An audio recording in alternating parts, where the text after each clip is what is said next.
Welcome to the Happy Saver podcast. I'm Ruth and I blog on personal finance here in New Zealand.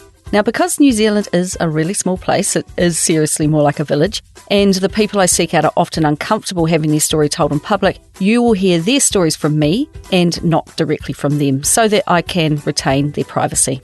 Plus, I could talk for an Olympic sport, so by doing it this way, you get a greatly edited version of the conversations I've had. And I just chat to people, I learn their story, and I condense it down so that you can hear helpful, relatable stories from Kiwis who are giving their experience, their tips, and their point of view on personal finance here in New Zealand. Now, this week I chatted to someone that I'm calling Alana, and I'm going to go super stealth on this one as she requested I not give away any personal information about her at all.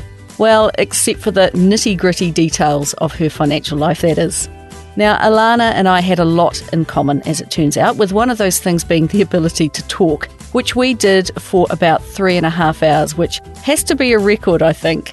Plus, I ended our call and I thought, man, I should have asked her this question or that question. And I finish all of my calls with many questions unanswered, mainly because I just find people so freaking interesting that there is always more to talk about. So just be thankful that I don't publish these podcasts as a recording, okay, as no one wants to hear. But worry not, I've edited the time right down. But before I tell you all about Alana, I just want to tell you a little bit about Hatch, today's sponsor. I'm excited to have Hatch supporting today's episode because they make investing in the world's most recognisable companies and funds easy and affordable. Hatch is Kiwi Wealth's investing platform, and as part of the Kiwi Group family, they are 100% Kiwi owned and are committed to helping Kiwis grow their wealth long term. Whether you're new to investing or an experienced Wolf of Wall Street, you can be a shareholder in the brands you know and love and back the companies you grew up with, like Microsoft and Apple. Or back a green future with groundbreaking brands like Tesla and Beyond Meat. The team behind Hatch is dedicated to helping Kiwis learn that they can get their money working harder. So if you're ready to take your first step, head to hatch.as/thehappysaver.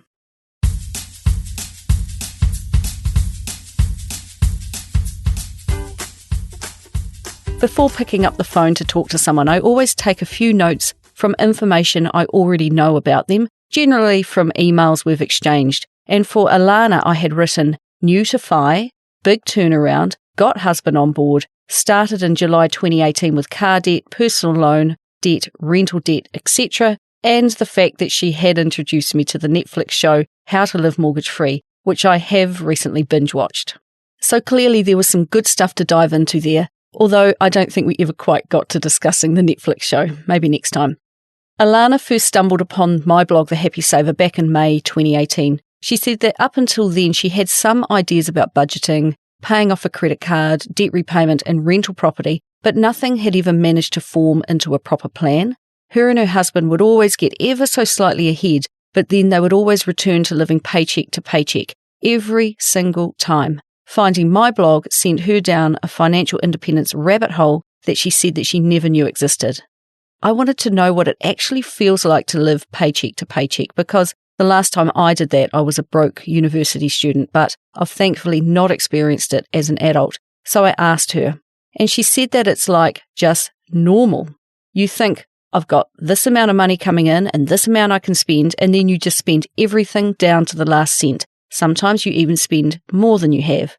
If a big bill comes in, then you are scrambling and you have to stop paying something else in order to pay that. It's a really uncomfortable feeling and it makes you feel insecure, she said. But it just became normal. She said it came down to ignorance and putting her head in the sand. For example, not looking at the credit card balance and the statement and just hoping that things will improve. And over again, month in and month out, this was her normality, until one day she finally had enough. So let's take her story back to the beginning. She grew up in rural New Zealand with her parents and siblings and with a huge love of animals and farming life. As seems to be the case with so many people I speak to, her adventurous parents took the whole family overseas at one point, and when she was still quite young, she spent 5 years living the expat lifestyle, seeing a bit of the world and being exposed to a huge range of experiences and people. She was still just a young girl when they returned to the same property in New Zealand, and she recalls her siblings and herself going in and out of the private education system as money allowed. Her parents had, she said, champagne tastes but a bare budget when it came to schooling. They wanted what they deemed to be the best for their kids, but were not in the financial position themselves to pay for it, but it never stopped them trying. She recalls pulling up outside one school in their family car and parking beside the BMWs of their friends, and she remembers the feeling of being very poor. Alana was very aware that her parents argued a lot about money, a lot. She developed the perception that money was bad, and she said she was very cognizant of this, and that awareness of money as a problem and a point of stress has followed her for many years, including into her own marriage. Through creating these podcasts, there are certainly some common threads that come through, and one of the key ones is that watching parents struggle with money has a big impact on the child, and many people I speak to have had to factor this into how they think about and handle money as an adult. They each have to consciously kind of reset their own perceptions about money so that they don't carry out the same destructive patterns as their parents. Her own parents didn't always make the best financial decisions, one being overcapitalising on their home by being in a perpetual state of renovation, although never quite finishing each project and never being quite happy with the outcome. She said that they were trying to be fancy people with the flash house and the kids in boarding school, but they never had the money to back it up. She said that her home lacked any real adult discussion about money, and there were always conflicts and arguments going back and forth along the lines of, we can't afford this or that. Her dad worked full-time, and her mum was a homemaker who did have a variety of paid jobs over the years, but not a career as such. So the great thing about her childhood was a mum who was present, and she was lucky enough to also have her grandparents just down the road. She said the biscuit tins were always full at Alana's house, the lucky thing. Alana never received an allowance growing up, so the next best thing was for her to pick up some jobs herself, like babysitting and some shop work. Now in her 40s, apart from remembering a bank account being opened at the BNZ, she has absolutely no recollection of where she spent the money that she consistently earned, and she was certainly never taught to save it. Despite having that account, apart from the occasional birthday money being deposited, no wages ever made it in there. She confessed to being a nerd at school. I'd prefer to call her a diligent student, and she worked hard there. And she also met her husband while still at school, and they've been together ever since. They've grown up together, really, and that must be such a rarity to find your life partner so early in life. She was actually pretty pleased to see the end of school and to move out of home, but it didn't mean that she was done with studying, and she went straight to university to start what would become the next 6 years of her life, bouncing around in various flats or living with extended family, before finally settling down after a few years into a flat with her now husband. While she studied, she worked cafe jobs and odd jobs, whatever she could do to earn some money, but it was a drop in the ocean really, and therefore the majority of her education and living costs were financed by a student loan. She also actually got married, as that would give her access to a student allowance, a bold move, and one that one of my own friends did while we were studying at uni. Despite the realities of living in dodgy flats and barely having enough to scrape by, she did really well at university, doing everything she could to blast on through her course, she said. A bit of an introvert by nature, the drinking culture of uni was just not her thing, and this allowed her to really concentrate on her studies. And all the while, the student loans she was taking out were accruing interest, which they used to do, before the government changed the rules to interest-free loans that students have today. And she feels quite annoyed about that, to be charged interest during her course, when she had no ability to work and pay it down, only to have it waived for future generations. Her course choice also meant that there was a range of extra course costs that she had to fund herself, so while the course was challenging and enjoyable, it was also expensive. So she also took out her first personal loan of $4,000 on top of her student loans, and from there it just kept growing, and by the time she finished her course in 1998, she had $18,000 of personal debt and $57,000 of student loans, so a total debt of $75,000. She said that these lenders, both the government and private institutions, they do a disservice to kids like her, basically selling her debt when she was far too young to really understand the consequences of it.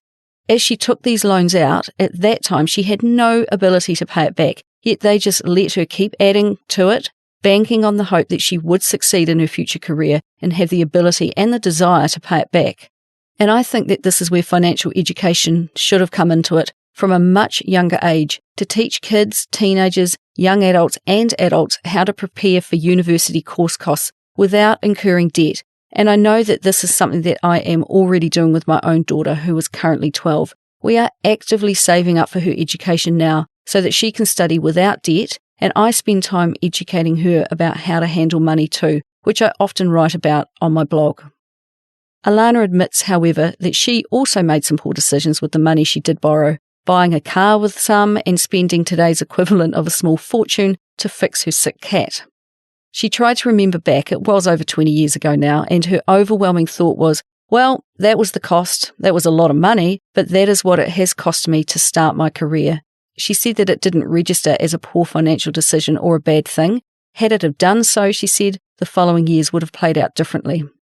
Her husband also accrued student debt, with his current balance still sitting at $9,000, so still not paid off over 20 long years after he finished his study. As far as debts go, it's apparently the last on the list, as it accrues no interest, but it is also the last remaining historical blot on their books, she said, so it has to go, especially given that they want to be able to travel overseas for longer lengths of time in the years ahead, and if they don't get rid of it, they will be paying interest on it. When she was ready to enter the workforce at the age of 23, 24, it was not quite ready for her, and work was extremely hard to come by. Many of her course colleagues actually went overseas to find work, but she stayed and worked a variety of jobs just to get by. She even ended up receiving the unemployment benefit for a few months because she simply could not find work, any work. It was incredibly disheartening, she said. She did finally secure a job in her career field, and even though she felt disappointed that she could not do exactly what she envisaged, she was pleased nonetheless to now have a job. She had an annual salary of $50,000 as well as on-the-job training. Even though this job started out as not being what she had envisaged, it's actually where she remains today, having stayed with this organisation and changed roles within it several times, moving around New Zealand in order to do so. Back in the late 1990s, when she was looking for work out of uni, one of her friends convinced them to join the multi-level marketing group Amway. She said they spent so much money, thousands and thousands of dollars, not on the products themselves, but on education and the educational materials that would get them selling these products. They were sold the dream of the ritzy lifestyle it could afford them if they were to take it on, but the reality was it would require them to sell products and stuff that people really just didn't need, something that after a time she really didn't agree with. However, she said that she did actually manage to learn a bit. The money they spent went on buying tapes. Yep, I'm talking about cassette tapes, remember them? Tapes of influential people who went around the world on speaking tours, and on books too, like How to Win Friends and Influence People, Rich Dad, Poor Dad, and Think and Grow Rich. So while they were trying to teach her how to sell to people and persuade people, they also taught other lessons like how to pay off debt using the snowball method and how to make a budget. Way back then, she even went so far as to write down all of their debts and start to focus on paying off the smallest ones. But the reality is that it's taken a very long time for this knowledge to finally percolate through and be put into practice. So during this period, they moved around New Zealand a bunch of times for her job, and they always lived on her income as his work was variable due to them moving about, which must have been difficult for him to manage. They added to their student loans and the personal loan and the ongoing costs of the Amway multi-level marketing education by buying appliances for their flat, all on hire purchase. They bought a second-hand car with finance on a 5-year term, a car that by the time they were done had so many kilometres on it that it was worthless, so they just gave it to some friends. She did start paying off her student loan, however. Because she was on salary, the IRD automatically took a percentage of her pay, which she recalls was 10%. Today, it's 12% once you earn over $20,020 a year. And because she never saw this payment come out of her wages, she never even missed it. Because her take-home pay was always after deductions had been made, she never made any additional payments to any other debt, and had the student loan deductions not been compulsory, she would not have done that either.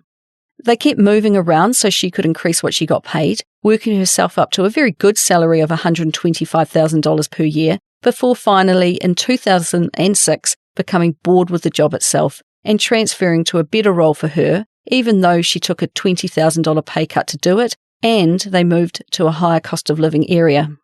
It was around this time, she was in her 30s by now, and it was about 05-06, that she finally paid off her student loan after having repayments siphoned out of her salary for many, many years, She recalls that she may have managed to put a lump sum of about $3,000 on it to clear that final amount, and she remembers having a mini celebration and, of course, receiving a pay rise of 10% because that portion of her salary was no longer going to that particular debt.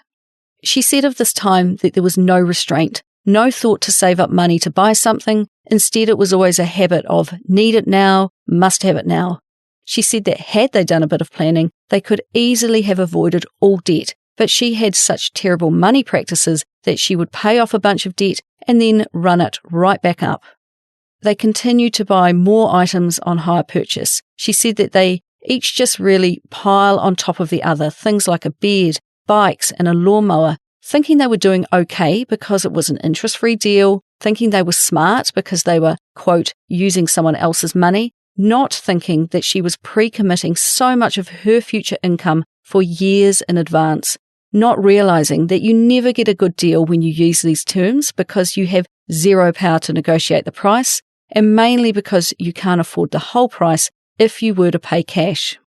She considers this mentality of living off debt and thinking that money left over on her pay could be put towards the latest HP as her greatest financial flop. And looking at hire purchase, or today's equivalent of Afterpay, with some clarity now, she said that they give a false sense or idea that you can afford the thing you want. You see money left over in the pay packet and you feel, oh, I can get it now. And this means that you will get trapped in that cycle and never be able to save and buy something outright and get a deal for paying with cash. If you don't stop your HPs, you can't save because an HP takes all your leftover money every single week. And she should know because Alana has been doing HP for the majority of her adult life and it has got her nowhere. She has furniture and equipment that lasts 5 years and then dies, sometimes before it's even paid off, and she wonders, by putting all of her money into stuff, well, who was she trying to impress exactly? She was never taught that restraint. She never knew to save up cash and then buy the item, even when she has witnessed a family member actually lose their house because they just kept overextending themselves. Now, I mentioned earlier on that she would make some good moves, but then take a step back. And one of those steps was when, around 2005, she managed to save up about $6,000. That was the good move. And after seeing an advertisement for a great interest rate in some type of real estate investment, she put her money in, thinking she had it sorted and was doing a pretty good job of being an investor. That was the bad move, and unfortunately, it was not to be. She had unfortunately put her money with one of the many finance companies that were to collapse and take everyone's money with them, including hers. Goodbye $6,000. She knew she should not hold all of these various debts, but she simply struggled to escape it. Apart from the literature from Amway, she did not learn about budgeting at all, and let's face it, their motive at Amway was not to teach you to budget, it was to teach you to sell their products to others. She said if someone had just sat her down and told her how to budget her fortnightly pay, told her simple stuff like paying your insurance annually is cheaper, but you can set a small amount aside on a weekly basis to cover that big annual bill in advance, she would have been ready to listen. Instead, she was paying a variety of HPs and she could never save up for anything and was therefore always scrambling to find money to pay bills and never had any savings. She was living paycheck to paycheck. She said the simple stuff was just missing from her education. In around 2008-2009, she and her husband decided that they wanted to buy a rental property, but they would sign a sale and purchase agreement with a clause saying the sale was dependent on finance. They would then take it to the bank only to have it turned down, and this happened again and again. Even though she said that the bank had all of their financial records and they were using a mortgage broker, no one told them that they would have had more success in getting a loan if they didn't have so much debt. To me, this seems blindingly obvious, but these sorts of debts are considered so normal that her and many others simply don't see them as an issue. She said she finds it very difficult to comprehend now, but a frank and honest conversation which told them that all of those HPs, personal loans and student debt do have a negative impact on their ability to borrow even more money. That's what happens when you pre-commit your future income. There is a point where a lender will say no more. In around 2013, she was given the opportunity to work overseas, something that they really wanted to do, so off they went, and they were not to return to New Zealand for 4 years. sometime in 2017, and it was, she said, an amazing experience. But making a decision to stop her husband's job to go overseas, therefore stopping his income, meant that they lost an entire income outright. She said, talk about cutting off your nose to spite your face. Due to their location, he was unable to work, so they never managed to replace his income. Yet they never adjusted and lowered their spending as a result, because even now, they had still not learnt any financial lessons. In fact, with the location they found themselves living and working in, spending money and living a good life were very much the expectation and the norm. Prior to this overseas adventure, they had never really ever used a credit card before. It was always just HP's, it was her debt of choice. But once overseas, they got a credit card with a $9,000 limit, and over the space of just a few short months, it was maxed out, with an interest rate of a relatively standard, but no less shocking, 20%. They bought a car on finance too, with an interest rate of 6%. Because they kept separate finances and had never had joint finances before, and this card was joint, she could see for the first time that they were spending like they still had two incomes. It took her a while to figure out what had happened, but it was a massive reality check when she did. She began to feel that discomfort of living paycheck to paycheck again, just like they had been doing in New Zealand. And with colleagues going on holiday here and there, she just assumed that it was going on a credit card of some description. That was her excuse. She thought that everyone carried a balance on their card, so that big $9,000 balance of theirs, it just got carried for years with an interest rate of 20%, with no idea how to manage a credit card. She said she was looking at other people thinking that they must make a fortune, not looking at herself and the stupid stuff they would buy. It came down to ignorance and putting her head in the sand, not looking at the credit card statement and just, once again, hoping things would improve. A few good things had been happening in the background. Those personal loans she took out back in 1995, the $18,000, well, in 2014, 19 long years after she took them out, she finally paid them off. Finally, the last payment was made. Goodness knows how much interest she must have also paid. She finally started to come to the realization that this was in part affecting their ability to buy a house. And looking back now from the clarity of 2020, she is horrified that she let it take 19 years to pay off $18,000. It was insane, she said. They were getting pressure from friends and acquaintances back in New Zealand that they should be in a financial position to buy houses and make money. That's the only way to do it in New Zealand, apparently. And yes, I am being mocking there. A mentor of her husband, someone in their 60s, had made a lot of money from rental properties, and they were being told that they should consider it as an option too. With those old debts finally being cleared and based on her income alone, they finally managed to secure finance to buy a house. They put down a $44,000 deposit on their house, but half of that amount was actually borrowed from his family. So in 2015, sight unseen, because they lived overseas, that's what they did. Using only $22,000 of their own money, they bought a rental property.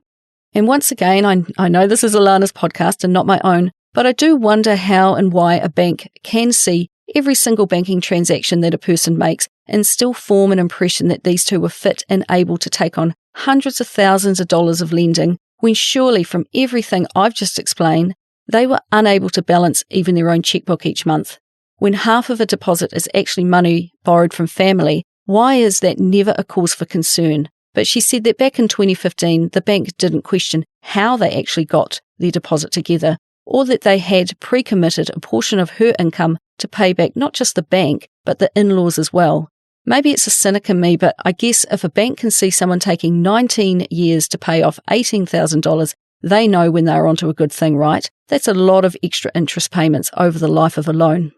But finally, the tide began to turn for Alana. In late 2015, she didn't know where she heard it for the first time, maybe on the radio, but someone said, just track your expenses. Just try it for a couple of months. What's the worst that can happen?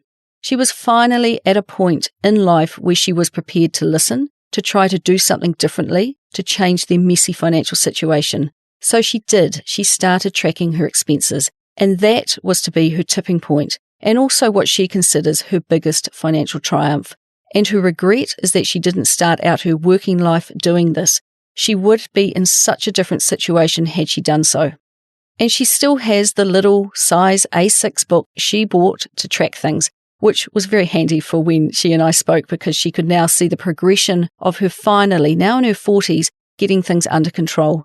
The book had just 2 hand-drawn columns, one for all of the transactions made on the credit card and one for her checking account transactions. And at the end of every pay period, she literally just wrote down what she bought, writing down every single transaction, like Uber Eats $50, shoes $200, a magazine $15, whatever it might have been. In April 2016, 6 months later, with a new understanding of where her money was now going, she started to focus on her $9,000 credit card debt, and she started lowering the limit on the card herself. Every payday she was putting money on the card to sink the limit down and down, just a couple of $100 at a time in the beginning. If you are struggling with credit card debt, stop using the card and phone your credit card company and ask for the limit to be lowered, and when it's paid in full, cut it up and close the account. She started to put money into savings for the very first time, which was giving her a small cash buffer. The mere fact of tracking changed everything for her, and she could see as clear as day what was coming in and what was going out, and she recalls feeling horrified about what was going out. Her one piece of advice for those people who hear this is just know that you need to track expenses. If you do just this one simple thing, you'll be in a great position going forward. She concluded that everything financial that had happened prior to this overseas move came down to we didn't know what we didn't know. Well, finally, they did now know what they should be doing. At this turning point in her life, I was interested to know more about how they handle money as a couple. As during our chat, we spoke mostly about Alana. I found it unusual that for 2 people who have been together for so long, that they keep their money so separate. She has always been the higher earner of the couple, and her pay covers all the boring stuff. Any money he made, and don't get me wrong, whenever he could, he has always worked, his money was considered fun money for both of them. So she never really got to see what he was earning, and it didn't really matter anyway, was her thinking, as she was making enough to cover their expenses. And she didn't want to impose herself on what he thinks he needed or what he spent his money on. I speak to a lot of people who keep separate finances, and there does always seem to be this grey area of what's mine is yours, what's yours is mine, but I don't really know what exactly yours is. Plus, I think the amount of risk a person is willing to take with their own money is different to when it's considered our money. If you are working on your own and you fail, you can look to your partner to help you out. If you are working as a team, well, you'd better come up with the best plan for your money because there is no one else to bail you out. She said that even though they were a couple who had been together for a long time, their disconnect around money goes back a long way. She saw a lot of conflict between her parents as she grew up, and much of the time it was about money, and she thinks that this is one of the reasons why she never pushed her husband harder to get their finances sorted. It was because she was trying to avoid conflict in her own marriage. So that's a pretty astute observation. They used to move against each other in opposite directions for such a long time, but they now finally have a vision for where they want to go as a couple, and they do have some big plans in their future. And that's what thinking about your money together, as opposed to as 2 separate entities, will do for you. Managing money as a team comes down to communication and meeting each other where you are at and finding the right time to start a conversation. To get things moving in the right direction, she knew she had to convince her husband to come on board, something that is not necessarily an easy feat, and I know that many people struggle with how to start that conversation. It's a question that I often struggle to answer when I'm helping people, but I think it just comes down to communicating that the way you are currently living is making you unhappy, and you want to work together to change that. If you have a good relationship, you want to make sure your spouse is happy, right? And if they are standing in front of you saying that they are not, well, you need to sit down and listen. So these 2 started working together more closely. But even when people have a wake-up call or an aha moment, it's still really hard to change the habits of a lifetime, and you will invariably make a few missteps along the way. After they returned to New Zealand in 2017, she was horrified at signing up to another car loan of about $30,000. Clearly, she still had a few lessons to learn, and it was at about that time that she came across the online FIRE community and the concept of setting yourself up to have FU money. Now, you might need to use your imagination as to what that might mean. She had clamped down on their spending, and he thought she was being a penny pincher, and because they were still learning how to communicate about money, she didn't want to tell him what to do, but she certainly wanted him to learn along with her. And she said that in the past, she has not been strong on making him get his shit together, she said, but he has come around to the realization that setting yourself up for the future is really important. Once she showed him the Mr. Money Mustache blog post called The Shockingly Simple Math of Early Retirement, which had blown her mind, she said that the hair literally stood up on the back of her neck when she read it. Well, once she showed him that, he jumped on board with her. The fact that they could actually plan their financial lives themselves was amazing, she said. And now she said the fun for them is not buying stuff. Instead, it's investing for their future. As is often the case when people have an aha moment, despite the odd misstep, the changes have been rapid once they work together. They have set a 5-year audacious goal to build up their net worth, and they now have targets and milestones to meet. She has learned that he loves to see trends and graphs, but he's not into the details. And that is what I mean when I say that you have to meet people where they are at and communicate with each other in a way that fits each personality type. But despite all this, he was still not as motivated as her to pay off debt. In order to get into that rental property, they had borrowed money from family, plus they had a car loan to pay down. She could see it was a suck on their money, but it didn't motivate him to beaver away on that. But once he saw they could invest, well, that got his attention. While she put the grand total of $45 into a mid-cap ETF, a New Zealand bonds ETF, and a New Zealand top 50 ETF using Sharesies, and then sat back and watched it for 6 months so she could learn, meanwhile putting any money she could find into paying off those loans, he thought, whoa-ho, and instantly started to trade shares with his fun money, and promptly lost all his money. That's such a guy thing to do. But both of them did gain an education, each in their own way. Now her fun money is going into Sharesies and Hatch, and it's all in ETFs. And she has built this up to $5,500 because her attention is still on her debts. She has seen what happened with the GFC and what happened to share markets with the drop in early 2020 and then the rapid gain. And she said it was like it had a rocket boost just by leaving her investments exactly where they were. So she is happy to begin to increase her investments here over time. He, on the other hand, has at least tempered his enthusiasm for the fool's game of trading and has a mix of individual companies, which she's not happy about, and ETFs. He is trying to time the market in these uncertain times. Like I said, such a bloke, but she repeatedly reminds him that he needs to be a buy and hold investor and be in it for the long term. They still have their rental property, and after paying interest only for the first 2 years, they are now paying principal and interest, and the house has done what investors hope it does, particularly those who pay interest only. It has gone up in value on paper from $215,000 that they paid for it in 2015 to now be valued at around $400,000. Their mortgage is now $160,000, so they have about $240,000 of equity. They receive rent of $395 a week, and this has slowly risen over the years as well, and they are about to have their 4th tenant in the property. They use a property management firm that they pay $120 a month to, and they think that this works well for them because it's important to protect their asset, and because they live elsewhere in New Zealand, she thinks they are far too far away and can't select good tenants or look after the place. The goal is to hold it and to eventually be able to use that equity to buy a home for themselves or perhaps another rental property. They're just not sure yet. She got into this, she said, as a way to make easy money. All they knew when they bought it was that they needed to buy a property and hold it. And I asked her, if her thought is to build up equity to leverage into another property, why not pay it off, therefore building 100% equity by paying it down, while also building equity through capital gains?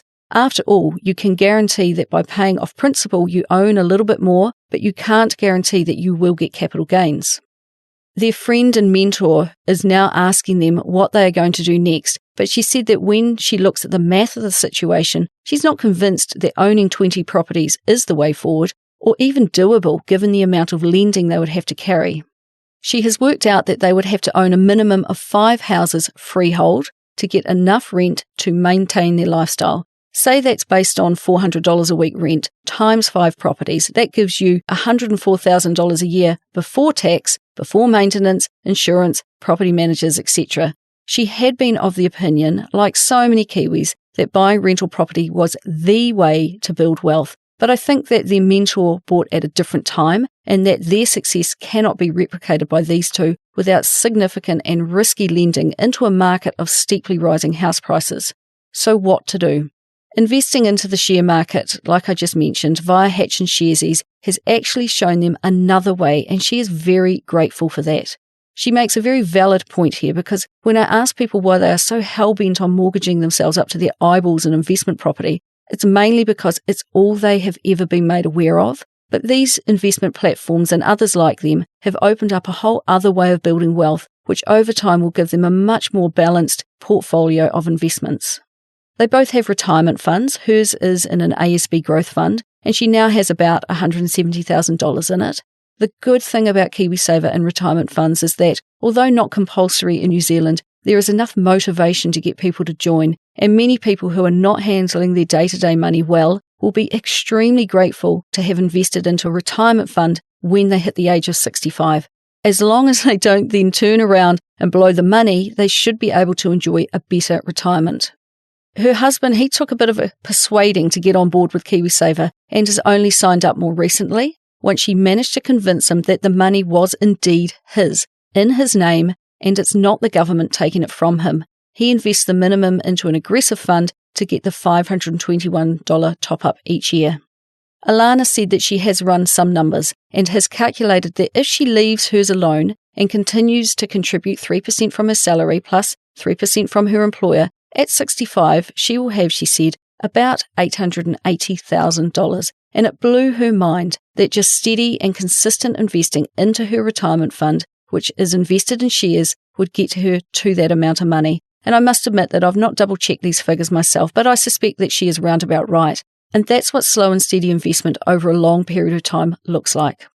But now, as her knowledge grows and this journey gathers pace, this retirement investment is just one component of her financial plan. She has a full-time, stressful job, and she has little time to do anything fun, and she does not want this to be her reality and to have to do this for another 20 years. So for her, this retirement fund is now a backup plan and not the main plan.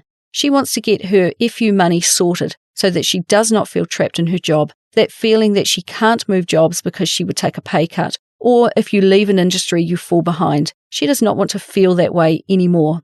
So Alana's, or their, shared audacious 5-year plan is as follows. And yep, you heard me right. Just a few short years ago, they were borrowing money to buy a $30,000 car, had borrowed money off family to buy a house, were buying things on HP, had credit card debt that they didn't know what to do with. Well, now they have an audacious 5-year plan. And even though they still keep their finances as his and hers, there is a much greater crossover in the understanding of each other.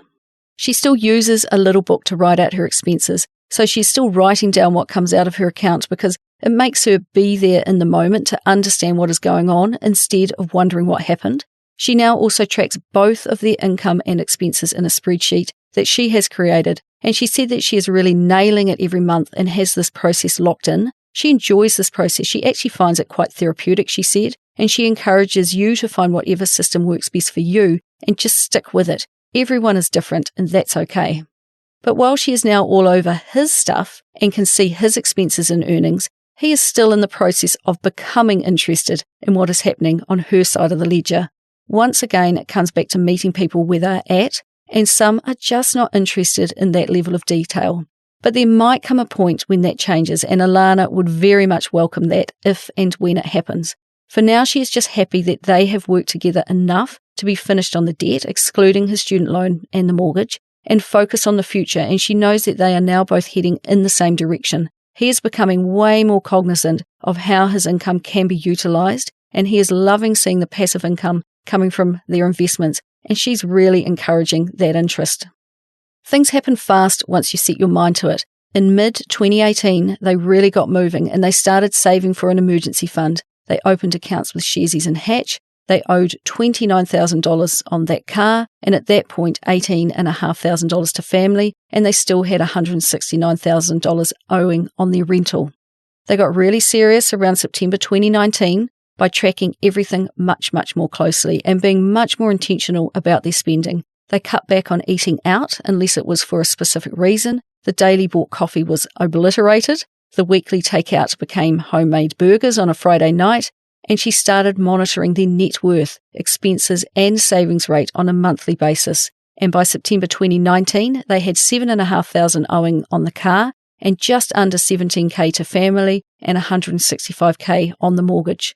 By October 2019, they'd paid off the car and all the extra cash was piled into paying off the family loan. He has now invested $32,000 into Hatch and Sharesies, which is a remarkable achievement given that he started from zero just a year ago.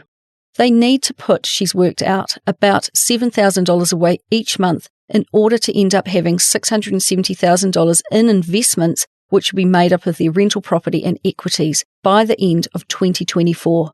She thought that setting this amount aside each month was going to be too hard and it was just a stretch goal too far, but she said that they are achieving it, even with the COVID situation, and that just blows her mind.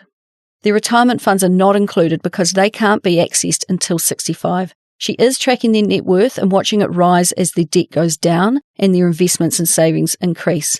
They now have what she referred to as an emergency fund with fluff, which for them is 3 months of living expenses set aside in a bank account, and this amount gives her certainty for the first time. If an expense pops up, they could cover it no problem. Gone are the days of living paycheck to paycheck, and I could hear it in her voice that it feels pretty darn good. When they got their last bit of personal debt paid off, the house deposit money that they'd borrowed, they had a small celebration. But now she said it's very much into the grind where they are consistently living well below their means and hard out investing the difference. To meet that deadline they've set themselves, they have milestones to meet and celebrate along the way, and every time they reach an additional $50,000 in net worth, they have a little celebration with a glass or two of bubbly. And I think this is a really important thing to do. Just like paying down a mortgage or any large debt is a real grind, so is building up your investments. It takes discipline and a long time, so you need to stop to celebrate along the way and to remind yourselves why you are doing it. Referring back again to when she read that Mr. Money Mustache blog post, her why, her reason for doing this is that real deep understanding that things are possible if you just pull your head out of the sand, pay attention and do something. Start a process and work your ass off. She said you can't learn this stuff and not do something. You have to take action, and the result is a change in your behaviour, and in her case, tracking her expenses is what kicked off that change.